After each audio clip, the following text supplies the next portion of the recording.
Hello everyone, in this video I am going to tell Bhagavad Gita shloka number 5.15. In the previous shloka, the Lord told that the embodied spirit, master of the spirit city of his body, does not create activities, nor does he induce people to act, nor does he create the fruits of action. All this is enacted by the modes of material nature. Let us begin with this shloka.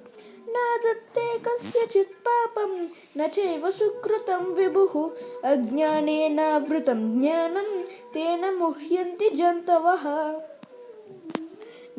Never adatte accepts kasyachit anyone's papam sin na nor cha also eva certainly sukritam pious activities vibhuhu the supreme lord ajnanena by ignorance avrutam covered jnanam knowledge tena by that muhyanti are bewildered jantavaha the living entities.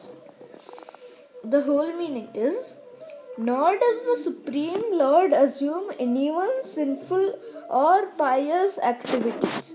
Embodied beings, however, are bewildered because of the ignorance which covers their real knowledge. The Sanskrit word Vibhu means the Supreme Lord who is full of unlimited knowledge, riches, strength, fame, beauty and renunciation. He is always satisfied in himself, undisturbed by sinful or pious activities. He does not create a particular situation for any living entity, but the living entity, bewildered by ignorance, desires to be put into certain conditions of life, and thereby his chain of action and reaction begins. A living entity is, by superior nature, full of knowledge. Nevertheless, he is prone to be influenced by ignorance due to his limited power. The Lord is omnipotent, but the living entity is not. The Lord is Vibhu or omniscient, but the living entity is Anu or atomic. Because he is a living soul, he has the capacity to desire by his free will. Such desire is fulfilled by only the omnipotent Lord. And so, when the living entity is bewildered in his desires, the Lord allows him to fulfill those desires. But the Lord is never responsible for the actions and reactions of the particular situation which may be desired.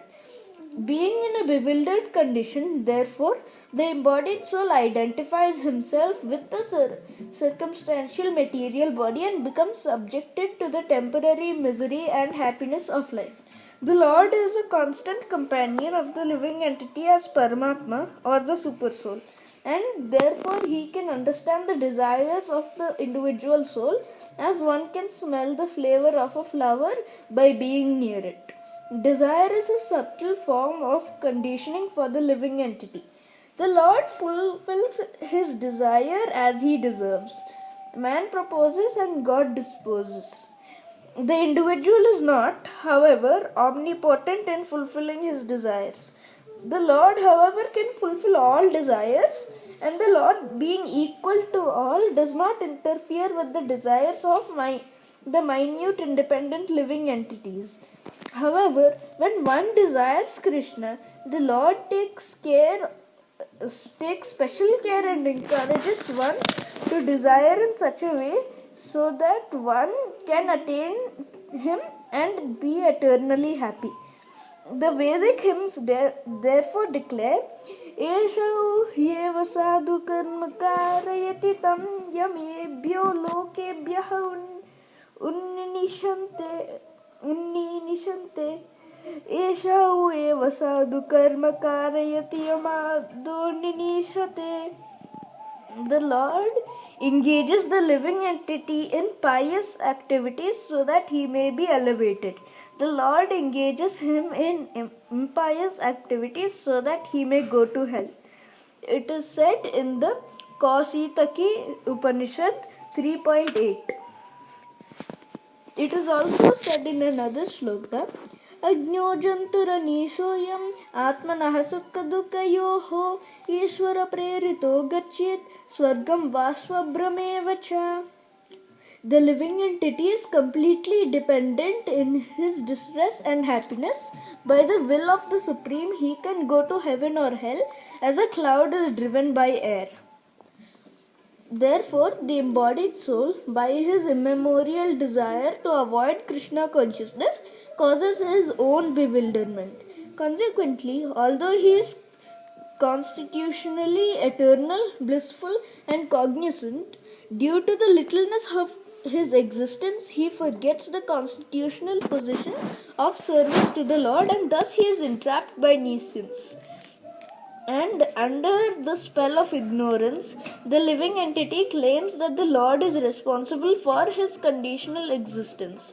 The Vedanta Sutras 2.1.34 also confirm this. Vaishamyana grihnyena sapekshatvat tada hi darshayati.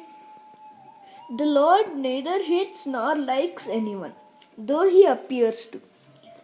Thank you for watching, and I will tell the next shloka in the next video.